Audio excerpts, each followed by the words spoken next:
المغربيه ماشي قطر ديال الغاز ولا المملكه السعوديه ديال البترول. المملكه المغربيه هي عارفه انها عندها واحد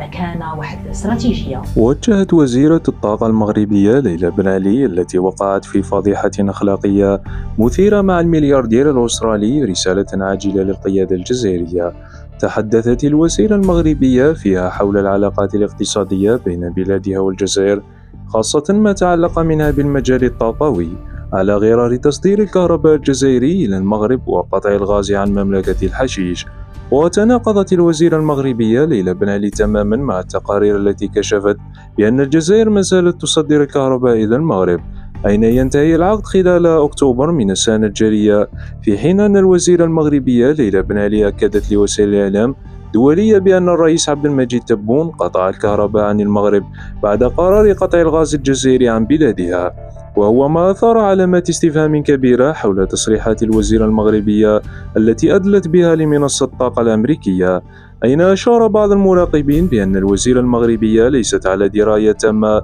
بما يحدث في قطاعها، وأن المغرب تقوده مجموعة من العصابات تحمل صفة وزير تقود مصالح الشعب المغربي نحو الهاوية، على غرار فوزي لقجع، عزيز أخنوش، وناصر بونيطة. وزير الطاقة المغربية التي سقطت في الفضيحة الأخلاقية لم تتوانى في تغليط الرأي العام المغربي بعدما ادعت بأن بلادها تعتمد على مواردها الطاقوية، وأن الأزمة مع الجزائر لم تخلف أضرارا اقتصادية على المغرب، وهو لسان حال كل وزراء حكومة عزيز أخنوش.